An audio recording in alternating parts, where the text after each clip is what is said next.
Shalom jemaat Tuhan, selamat pagi, selamat kita berjumpa kembali dalam ibadah raya kita yang di minggu ketiga. Puji Tuhan kita boleh ada, sebagaimana kita ada semua karena berkat Tuhan. Tidak terasa kita sudah ada di minggu-minggu terakhir yang akan memasuki di bulan baru, tapi penyertaan Tuhan selalu kita rasakan dan saya percaya semua kita tetap merasakan kebaikan Tuhan. Mari jemaat Tuhan kita sama-sama mau mempersiapkan diri kita, mempersiapkan hati kita untuk kita naikkan pujian penyembahan kita kepada Tuhan Yesus. Terpujilah Tuhan karena kebaikannya bagi setiap kita. Mari jemaat Tuhan kita mau menyembah Tuhan, kita bawa setiap kerinduan kita kepada Tuhan. Haleluya Yesus, terima kasih Tuhan. Kita mau nyatakan bahwa Yesus Engkau sungguh baik bagi setiap kami. Engkau sungguh yang terindah bagi setiap kami Tuhan. Terpujilah namamu Yesus. Terima kasih Tuhan. Haleluya. Terima kasih Tuhan. Mari nyatakan pujian ini kepada Tuhan. Yesus, Kau sungguh baik.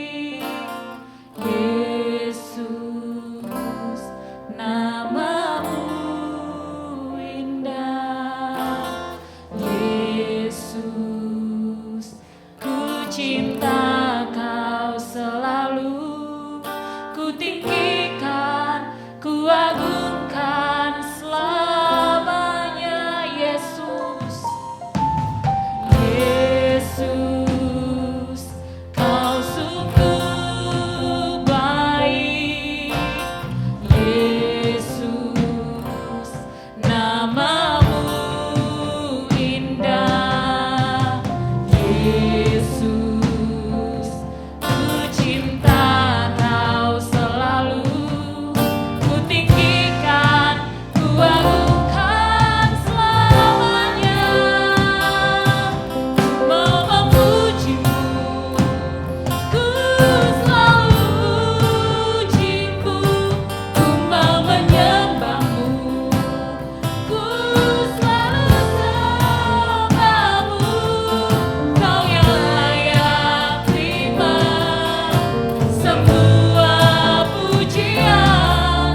Allah yang setia, Allah yang tidak pernah meninggalkan kami sedetik pun Tuhan. Terpujilah Engkau Yesus yang sungguh baik dalam hidup kami. Sungguh nyata penyertaan-Mu sempurna bagi kami Tuhan.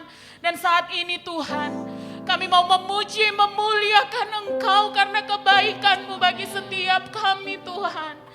Biarlah Engkau terus ada dalam hidup kami. Biarlah sukacita-Mu terus melimpah dalam hidup kami.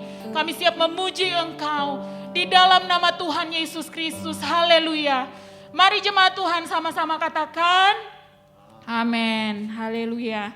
Kebaikan Tuhan selalu menyertai setiap hidup kita hari lepas hari. Maka dari itu mari sama-sama jemaat Tuhan, kita mau nyanyikan pujian kita bagi Tuhan, serukan kebaikan Tuhan dalam hidup kita. Haleluya. Angkatlah suaramu, puji dan serukan nama Yesus. Kita nyanyikan pujian ini bersama-sama dengan hati yang bersyukur dan bersuka cita karena kebaikan Tuhan.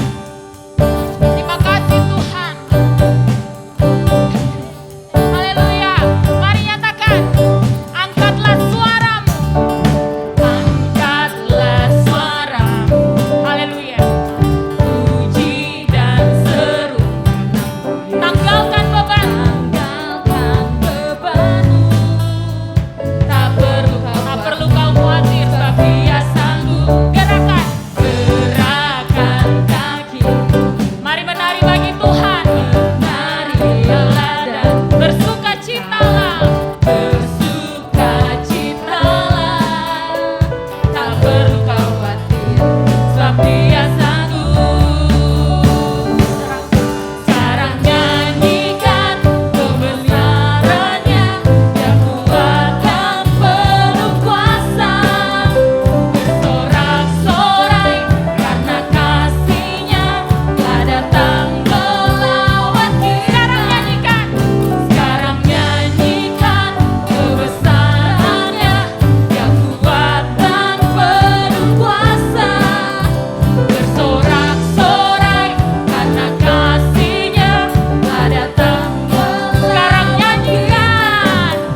Sekarang nyanyikan kebesarannya, Dia kuat dan penuh kuasa. Bersorak-sorai karena kasih-Nya telah datang melawan kita. Nyanyi bagi Dia.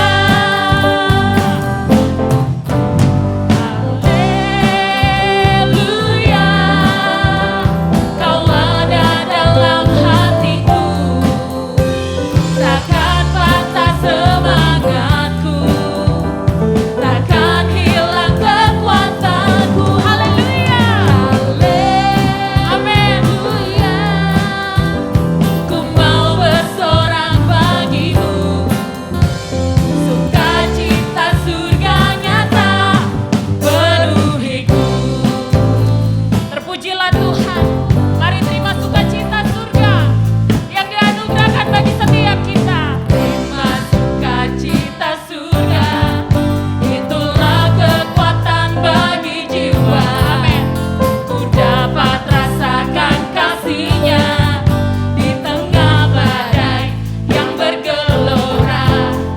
Terima sukacita surga, itulah kekuatan bagi jiwa. Ku dapat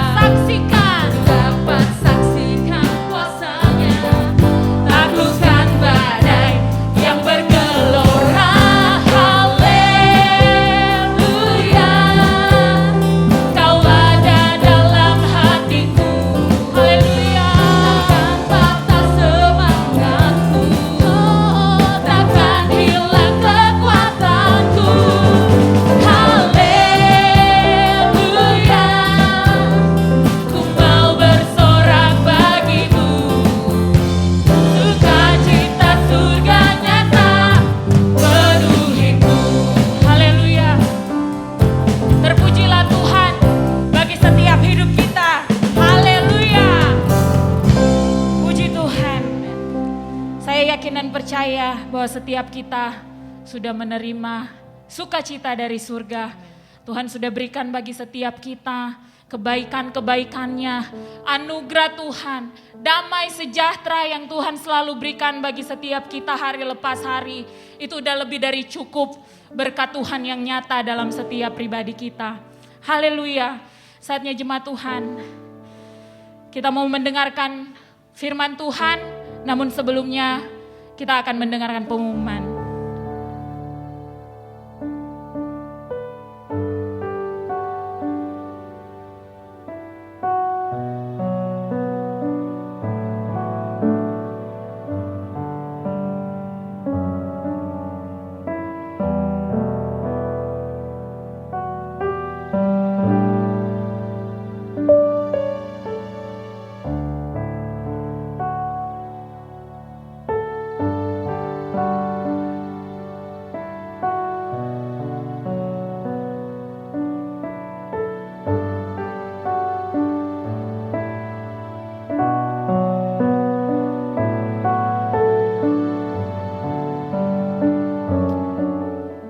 Haleluya. Terpujilah Engkau Yesus. Engkau sungguh baik bagi kami. Engkau mengasihi hidup kami Tuhan. Besar kasih setiamu dalam hidup kami Tuhan. Sungguh nyata Engkau Tuhan. Sungguh nyata kebaikanmu bagi setiap hidup kami Tuhan.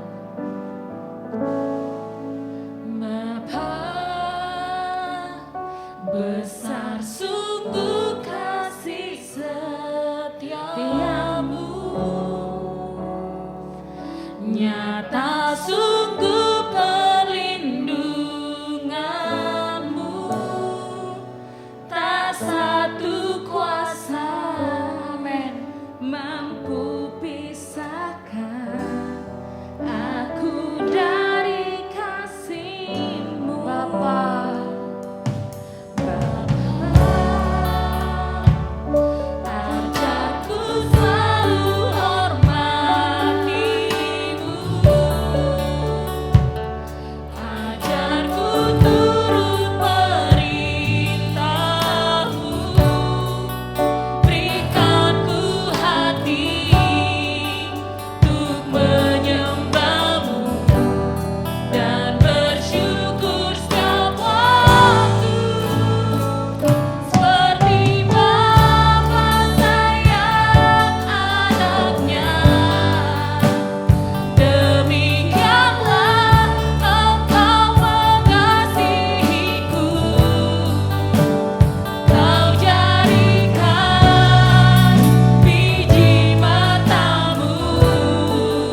Ya Allah Bapa kami yang di surga, terima kasih Tuhan atas segala kebaikan Tuhan yang telah kami rasakan, yang kami nikmati. Terima kasih Tuhan. Kami percaya Tuhan, kami selalu ada di dalam naungan Tuhan. Haleluya. Dan kami selalu ada di dalam pemulihan Tuhan. Yes. Dan Tuhan selalu menjaga kami. Amin. Tuhan, sebentar lagi kami ingin duduk di kaki Tuhan, mendengarkan firman Tuhan. Berkati hamba-Nya akan menyampaikan firman Tuhan. Berkati kami semua jemaat Tuhan, anak Tuhan yang ingin terus dipenuhi oleh kasih firman Tuhan. Haleluya, Yesus. Ajar kami untuk tetap fokus di dalam Tuhan. Amin, amin. Dan berkati kami semuanya. Hanya di dalam nama Tuhan Yesus Kristus kami telah berdoa. Haleluya, amin. Puji Tuhan. Kita akan mendengarkan kebenaran firman Tuhan yang akan dibawakan oleh hamba Tuhan. Terima kasih. Puji Tuhan. Selamat pagi jemaat Hebron yang saya kasih dalam Tuhan. Terima kasih atas kepercayaan Ibu Gembala yang sudah memberikan saya waktu untuk melayani jemaat Hebron. Puji Tuhan, kami akan menerima kebenaran firman-Mu Tuhan. Berfirmanlah dalam nama Yesus. Haleluya. Amin. Puji Tuhan, saudara-saudara, kita buka di dalam Yakobus pasalnya yang keempat, ayatnya yang ke-14. Yakobus pasalnya yang keempat, ayatnya yang ke-14, kita baca bersama-sama. Sedang kamu tidak tahu apa yang akan terjadi besok. Apakah arti hidupmu? Hidupmu itu sama seperti uap yang sebentar saja kelihatan lalu lenyap. Jadi kita punya khotbah pagi hari ini, judulnya memandang kehidupan dari sudut pandang Allah. Karena kalau tidak dari Allah, kita akan salah pandang, walaupun kita tahu banyak pandangan-pandangan yang ada dalam dunia ini. Sebagai orang percaya, kita harus memiliki pandangan Allah. Nah, cara pandang kita kepada kehidupan ini akan membentuk seluruh kehidupan kita. Jadi apa yang kita pandang itu akan membentuk seluruh hidup kita. Nah, pandangan apa itu? Sudut pandang akan mempengaruhi cara kita menginvestasikan seluruh waktu kehidupan kita, uang kita.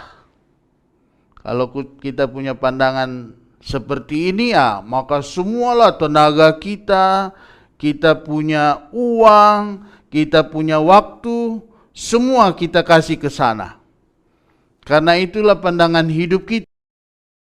Ada begitu banyak pandangan yang kita dapatkan dalam dunia ini. Contohnya seperti orang berkata hidup kita ini seperti komedi putar.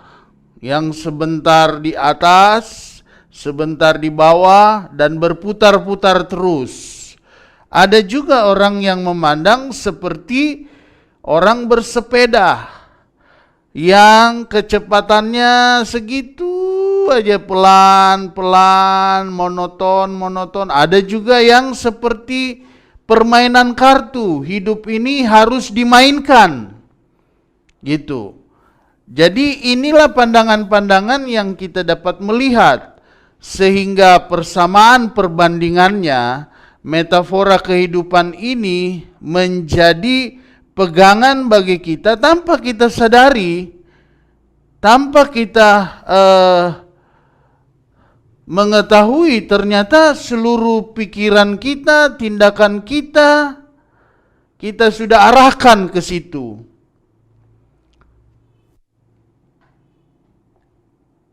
Sehingga seluruh hidup kita itu kita jalankan sesuai apa yang menurut pandangan kita.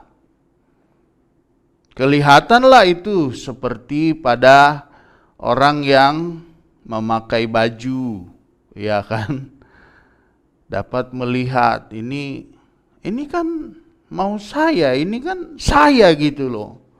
Dari perhiasan, dari aksesoris, gaya rambut.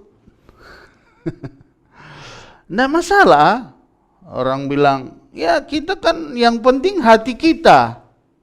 Melayani Tuhan, mau jeans robek-robek nggak masalah, itu pandangan kita. Gaya kita, rambut, kayaknya kalau nggak nyemer pirang kurang enak, bentar, ya udah segala macam lah. Nah, itu akan mempengaruhi kita punya gaya hidup. Metafora kehidupan ini juga tanpa kita sadari akan mempengaruhi seluruh hidup kita. Tuh orang punya gaya gini, jadi gaya orang tuh beda-beda ya. Menentukan harapan, nilai hidup, hubungan dan sasaran prioritas kita dalam hidup ini. Prioritasnya apa? Karena kita punya pandangan seperti itu, ya seperti digambarkan kalau orang yang hidup suka bersenang-senang, nah itu suka pesta dia. Walaupun dilarang ya sama pemerintah ngumpul-ngumpul, tapi ada aja. Makan, minum. Nah itu menentukan hidupnya, hubungannya, sasarannya, prioritasnya. Kalau nggak pesta itu dalam sebulan kayaknya makan-makan kurang enak gitu loh. Ada juga yang menganggap hidup ini perlombaan. Jadi tidak ada waktu untuk istirahat. Berlomba terus, berlomba. Kejar-kejaran. Akhirnya dia jadi orang yang suka kesusu, tergesa-gesa, terburu-buru. Ada juga orang menganggap hidup ini seperti petani.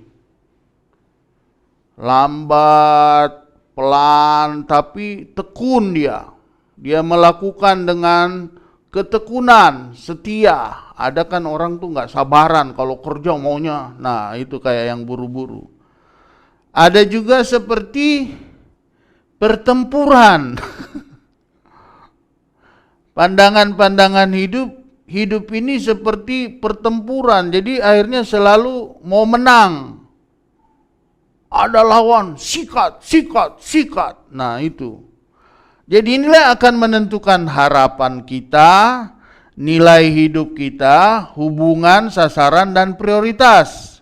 Nah sekarang kita lihat apa yang Tuhan inginkan. Alkitab saya catat di sini ada 3 yang mengajarkan tentang pandangan Tuhan terhadap kehidupan kita. Yang pertama yaitu kehidupan di bumi adalah ujian.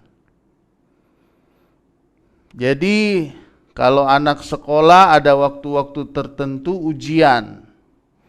Dulu waktu saya ambil S1, nih dosen datang-datang langsung ujian, baru kuliah lagi. Jadi apa yang kemarin dia ajarkan langsung ujian. Nah, kita ini akan terus. Jadi pandangan Alkitab ini adalah, saya cuma bawa 3. Pertama yaitu kehidupan adalah ujian.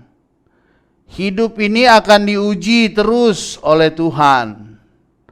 Yaitu karakter, ya kan? Dari hidup bersama kita akan teruji karakter kita. Kalau kita kayak sesama teman kayaknya baik, lincah, tapi kalau bukan komunitas, pendiam, jaim, ya kan? Nah, itu akan terus diuji oleh Tuhan. Karakter kita ini apakah karakter seperti firman Tuhan, seperti Alkitab, atau karakter seperti orang yang belum bertobat? Itu akan diuji terus. Iman kita akan diuji terus. Bagaimana kita beriman kepada Tuhan.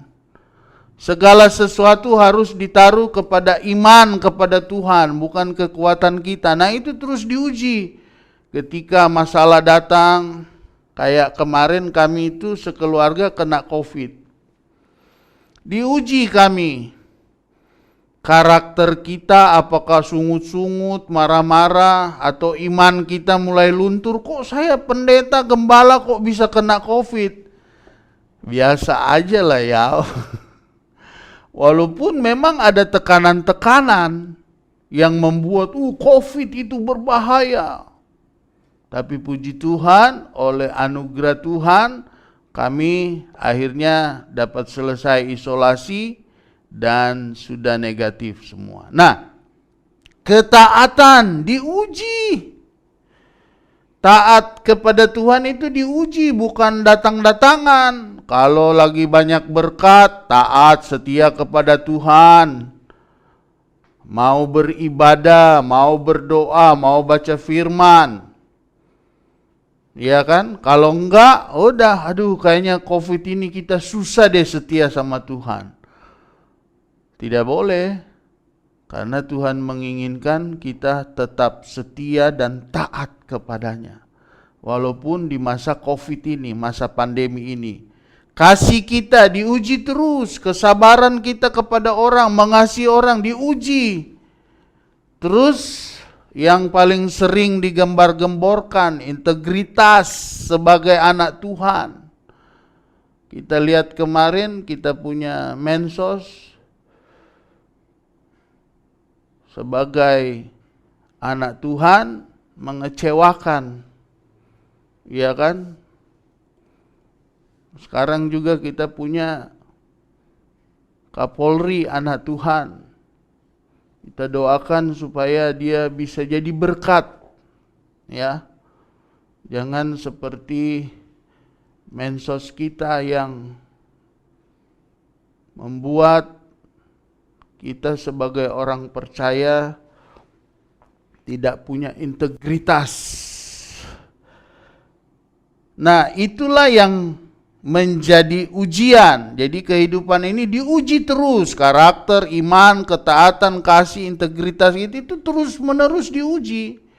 Kita ini tidak bisa hidup dalam dunia ini tanpa ada masalah persoalan, akan terus berjalan.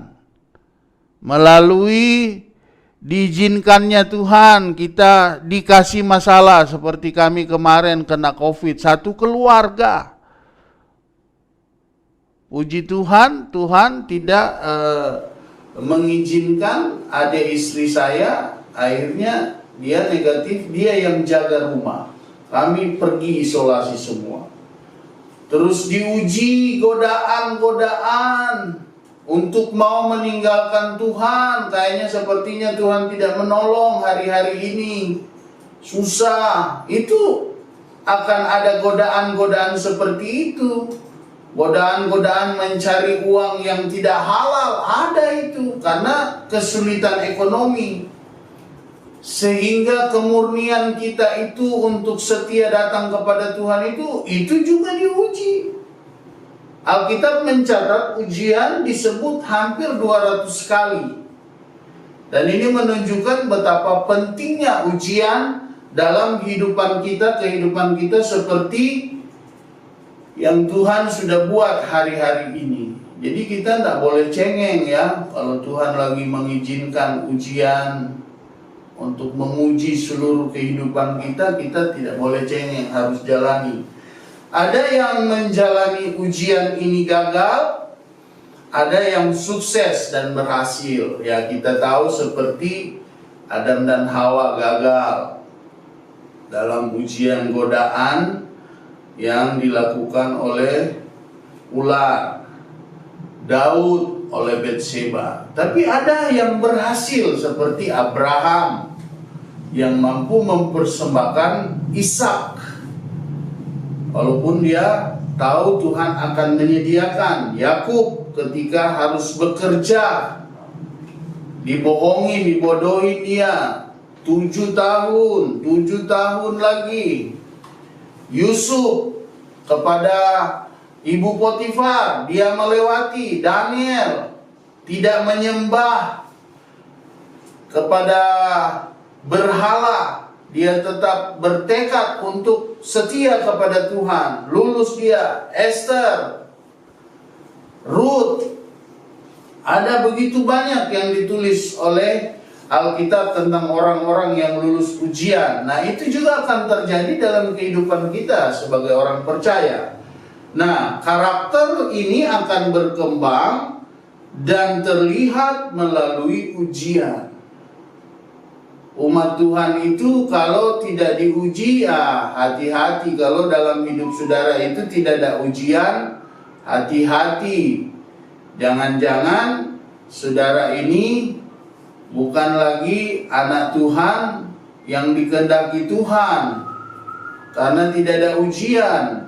Ujian itu akan membentuk karakter kita, sehingga kita itu jadi tahan ujian, tahan menghadapi masalah persoalan. Tuhan akan menguji kita melalui janjinya yang tertunda, belum jadi-jadi. Tuhan akan menguji kita melalui masalah yang tidak dijawab. Tuhan akan menguji kita masalah-masalah sepertinya mustahil, tidak mungkin. Itu terus yang akan terjadi. Doa yang tidak dijawab, tragedi yang tidak masuk akal. Kok bisa? Banyak juga yang sedikit mencibir, ya, kok gembala hamba Tuhan kena COVID, bukannya mereka berdoa. Itu ujian bagi kita. Apakah kita tetap percaya kepada Tuhan, atau kita sudah mulai melemah dan kenapa Tuhan? Saya bukan Tuhan, saudara-saudara. Kita tidak boleh menghindar dari ujian-ujian yang Tuhan berikan, sehingga membentuk karakter kita. Sekalipun dalam persoalan masalah, kita tetap setia kepada Tuhan. Itu kuncinya. Silih berganti datang, tidak akan habis-habisnya. Tapi kita diajar untuk berharap kepada Tuhan. Karena apa yang kita alami ini, Korintus berkata, ini hanya sementara.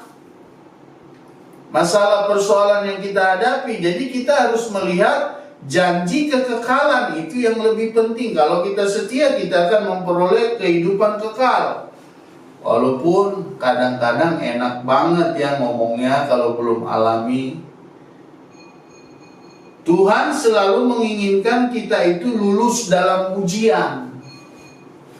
Jadi bukan menghancurkan kita, tetapi membuat kita itu semakin baik. Ya.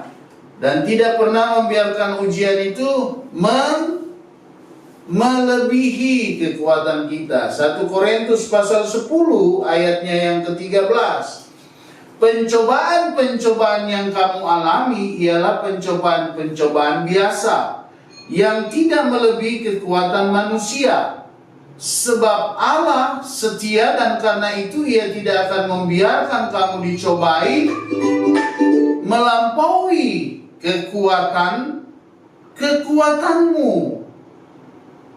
Pada waktu kamu dicoba, Ia akan memberikan kepadamu jalan keluar, sehingga kamu dapat menanggungnya. Kalau kita ada dalam kehendak Tuhan, pencobaan itu bisa datang, tapi tidak akan melebihi kekuatan kita, karena pada waktu itu juga Tuhan akan memberikan jalan keluar kepada kita.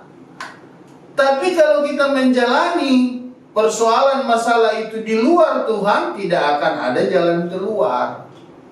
Sehingga kita jadi tidak bisa menanggung, jadi lemes, jadi kecewa. Karena kan dikatakan tidak akan membiarkan kamu melampaui dicobai melampaui kekuatan kamu. Dan pada waktunya Dia akan memberikan jalan keluar, sehingga kita dapat menanggung. Bukan singkirkan masalah ini Tuhan, gak bisa. Karena dengan latihan itu akan membuat kita itu semakin kuat di dalam Tuhan. Saya sekarang lagi kerja di kebun ya, ada teman kasih kebun, jadi kita kelola. Jadi Ada yang kelihatan itu bukan petani ya, jadi nyangkulnya itu tidak kuat di panas. Tapi ada yang kuat banget, beda ya. Nah, kita juga mau jadi anak Tuhan yang kuat harus tahan ujian. Nah, yang kedua, kehidupan di bumi adalah sebuah kepercayaan, ya kan? Yang kedua ini adalah waktu kita di bumi ini, kita hidup di bumi ini hanya sebuah kepercayaan. Jadi kalau sudah selesai kepercayaan itu Tuhan berikan, sudah, kita udah akan dipanggil pulang. Nah, banyak orang tidak mengerti hidup ini adalah sebuah kepercayaan dari Tuhan. Kepintaranmu, kesempatan yang kau mendapatkan, job-job yang bagus, pekerjaan yang bagus, kau bisa berhubungan dengan orang-orang penting, orang-orang bagus, orang-orang baik, energimu, itu sebenarnya pemberian Tuhan. Tuhan kasih kesempatan untuk kita gunakan, sumber-sumber itu kita gunakan untuk kepentingan memuliakan nama Tuhan. Sehingga orang lihat, loh, ini orang benar, ini orang percaya, ini orang Kristen, ini mantap. Nah, kita juga menyadari bahwa itu bukan karena kemampuan dan kepintaran kita. Itu hanya sebuah kepercayaan yang ditaruh dalam hidup kita untuk kita kelola. Jadi sumber daya kita adalah pemberian Tuhan. Kecakapan yang kita peroleh itu Tuhan berikan untuk kita pelihara dan kelola sesuai kehendak Tuhan. Jadi kalau saudara itu diberkati melalui pekerjaan saudara, jangan memperkaya diri, jangan memperbanyak. Ini kan hasil usaha kerja saya. Sedangkan pekerjaan Tuhan, kewajiban saudara dalam pelayanan yang saudara, di mana saudara beribadah, saudara tidak perhatikan. Apalagi kalau tidak tahu mengembalikan milik Tuhan, oh itu udah keterlaluan. Karena sebuah kehidupan yang baik itu juga kepercayaan. Walaupun Salomo berkata, hal itu juga kesia-siaan, karena apa yang kubangun ketika aku dipanggil pulang oleh Bapa di sorga, aku tidak tahu siapa yang mengelolanya. Jadi ketika kita ada kesempatan diberikan Tuhan, kepintaran, keahlian, itu dipakai semua untuk kemuliaan nama Tuhan. Bukan supaya kita jadi terkenal. Udah salah lagi itu. Karena bagian ini Tuhan kasih untuk supaya orang mengenal Tuhan itu dalam hidup kita melalui kecakapan-kecakapan kita. Bukan akhirnya Tuhan soalnya tidak dapat lihat, kurang ngana aja terus sudah dapat lihat. Kita. Nah, jadi seluruh ciptaan Allah itu diberikan kepada manusia untuk mengawasi. Jadi kalau ada orang bilang, kok saya tidak dapat kerja, kok saya tidak dapat, loh, Tuhan sudah siapkan semua bagi kita. Sekarang kita mau nggak mengelolanya? Bisa nggak kalau kita dikasih ini? Bisa nggak kita kelola? Atau kita gampang sombong atau lupa Tuhan? Karena orang saya lihat semakin hari semakin banyak dia punya tanggung jawab di kantor, diangkat sebagai orang-orang yang punya keputusan yang dapat membawai beberapa orang, udah jadi sibuk. Akhirnya lupalah untuk beribadah, lupalah untuk berdoa, lupalah untuk memperhatikan pekerjaan Tuhan. Padahal apa yang dia dapatkan itu bukan karena kerja keras dia, tapi itu karena Tuhan. Tuhan mempercayakan kepada kita supaya kita kelola dengan cara Tuhan. Mazmur pasal 24 ayat 1. Tuhanlah yang mempunyai bumi dan segala isinya, dan dunia serta yang diam di dalamnya. Jadi bukan kita. Kepercayaan-kepercayaan ini kita harus kerjakan sesuai kehendak Tuhan. Jangan sok kerja, sok berusaha cari duit terus. Lupa untuk ibadah. Lupa untuk bersekutu kepada Tuhan. Karena ketika kita mendahulukan Tuhan, Tuhan akan mempercayakan lagi hal-hal yang, makanya banyak orang ketika udah posisi tinggi dia melupakan Tuhan, cabut semua, diambil lagi sama Tuhan. Kalau enggak dipecat, ya udah disingkirkan dia. Jadi kita sebenarnya tidak memiliki apa-apa. Sehingga Ayub berkata, dengan telanjang aku keluar. Nanti juga pulang kita tidak bisa bilang, adakah orang yang sudah dipeti bilang, itu saya punya jam tangan Rolex, itu saya punya mobil. Enggak, dia nggak bisa apa-apa. Jadi semua hanya kepercayaan. Semua yang saudara miliki itu Tuhan cuma percayakan untuk waktu di mana kita hidup. Ketika kita sudah dipanggil pulang, kita tidak bisa lagi pegang itu, kita tidak bisa lagi nikmati itu.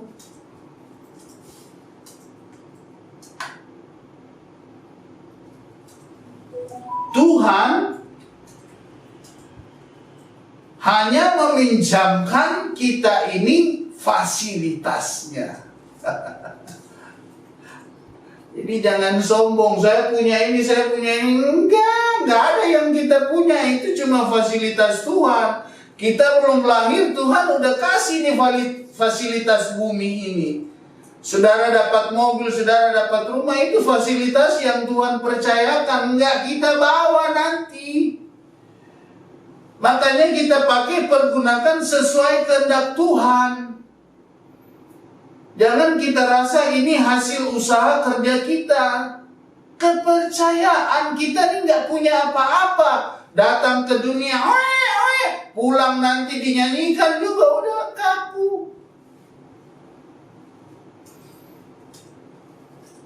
Itu adalah properti yang Tuhan berikan. Dari saudara belum lahir sudah ada ini bumi. Nah, kok tiba-tiba saudara merasa bahwa itu saudara punya? Makanya kalau ada jemaat yang belum menyadari bahwa uangnya itu Tuhan punya, apalagi dia tidak menyadari bahwa ada kewajiban dia. Semua ini Tuhan punya.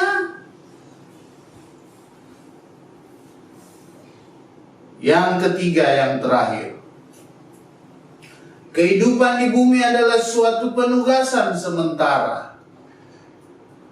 Orang petugas di bumi ini cuma sementara. Saya sedikit pakai bahasa Manado karena gembala saudara kan juga orang Manado ya. Saudara bayangkan Jo, satu hari bagi Tuhan, menurut orang berapa? 1000 tahun.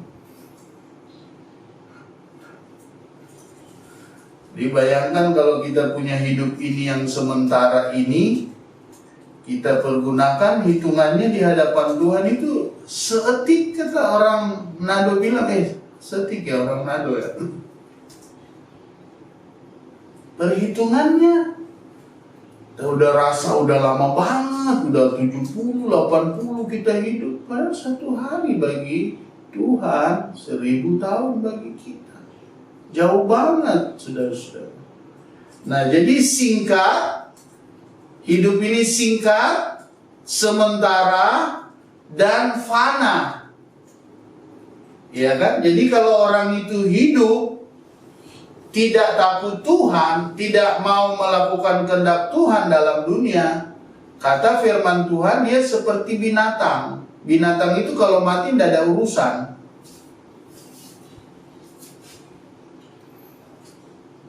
Tapi dia akan dihukum tanpa orang sadari. Makanya kesempatan sekarang, saudara kalau ada punya teman, ada punya saudara, ngomong dengan baik, jangan ngomong menghakimi, ngomong dengan baik. Kasih ini kebenaran firman Tuhan. Kamu hidup ini untuk apa? Iya kan?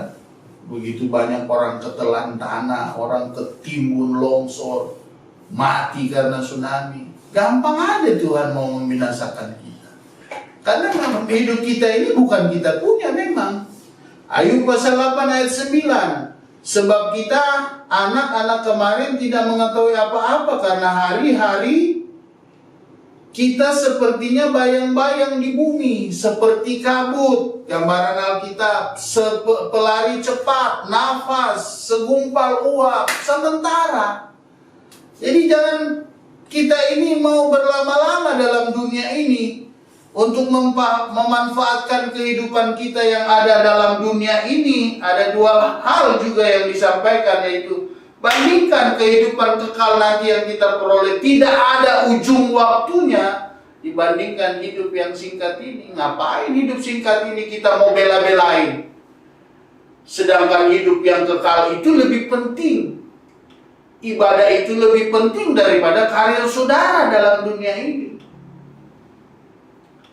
Bumi hanyalah tempat kediaman sementara. Kita tidak akan lama di bumi. Cuma sebentar. Jangan terlalu terikat kepada bumi ini. Mintalah, berdoalah kepada Allah supaya kita ini dapat memandang kehidupan ini seperti yang Allah pandang, bahwa sementara. Ini sebuah kepercayaan. Mazmur 39 ayat 5 dan 6. Ya Tuhan, beritahukanlah kepadaku ajalku dan apa batas umurku, supaya aku mengetahui betapa fananya aku. 6. Sungguh hanya beberapa telempap saja kau tentukan umurku bagimu. Hidupku seperti suatu yang hampa. Ya, setiap manusia hanyalah kesia-siaan. Bumi bukanlah rumah tempat tetap atau tujuan akhir kita. Bukan di dunia. Bukan di Jeruk Bali. Bukan di Pedongkelan. Sorga. Ingat itu. Alkitab, kita ini hanya lewat. Seperti musafir ya, berkemah. Rumah kita nanti di sorga, bukan di sini. Hanya berkunjung sementara. Jadi jangan cinta dunia ini. Ini bukan kita orang petampa. Alkitab menggunakan istilah orang asing, pesiara, pendatang, pengunjung, musafir. 1 Petrus 2 ayat 11. Saudara-saudaraku yang kekasih, aku menasihati kamu supaya sebagai pendatang dan perantau, kamu menjauhkan diri dari keinginan-keinginan daging yang berjuang melawan jiwa. Allah mau supaya kita sebagai anak-anaknya berbeda pandang dengan orang dunia. Inilah pandangan kita. Filipi 3 ayat 19. Kesudahan mereka ialah kebinasaan. Tuhan mereka ialah perut mereka, kemuliaan mereka ialah aib. Mereka pikirkan mereka hanya semata-mata tertuju kepada perkara duniawi. Ayat 20. Karena kewargaan kita adalah di dalam sorga, dan dari situ juga kita akan menantikan Tuhan Yesus Kristus sebagai juru selamat. Jadi 3 hal ini yang dapat kita lihat dalam khotbah pada pagi hari ini, bahwa kehidupan ini adalah ujian. Kehidupan di bumi adalah ujian, kehidupan adalah kepercayaan, kehidupan adalah penugasan. Puji Tuhan, Tuhan memberkati. Saya akan berdoa dan akan memberkati saudara. Bapa di sorga, terima kasih atas firman-Mu. Kembali mengingatkan kami anak-anak-Mu bahwa kami hanya sementara di dunia ini. Biarlah waktu, umur yang Engkau berikan bagi kami dapat pergunakan, manfaatkan untuk kehidupan kami yang kekal. Menabur hal-hal rohani, maka kami akan menuai hal-hal yang kekal dalam hidup ini. Bukan yang sementara. Bercapek-capek, membuang-buang waktu, membuang-buang uang untuk hal-hal yang sementara dan tidak kekal. Berkati Ibu Gembala, berkati anak-anaknya, Dion dan William, berkati mantunya, berkati cucunya Tuhan. Kiranya jemaat yang Engkau percayakan ketika ditinggal oleh almarhum Om Rudi, kiranya dapat berjalan dengan baik oleh kekuatan Tuhan, karena ini adalah pelayananmu. Mantu dan anak-anaknya dapat menunjang, menopang, dan jemaat juga dapat menopang pelayanan baik di Jeruk Bali maupun di Padongkelan. Terima kasih banyak Bapa di dalam surga. Akhirnya terimalah berkat, rahmat, anugerah daripada Allah Bapa, cinta kasih sayang daripada Tuhan Yesus Kristus, penghiburan kekuatan daripada Roh Kudus, menyertai kita semua saat ini dan sampai selama-lamanya. Dalam nama Tuhan Yesus Kristus, dan semua jemaat yang diberkati Tuhan berkata, amin. Puji Tuhan. Selamat pagi jemaat Hebron. Tuhan memberkati. Haleluya.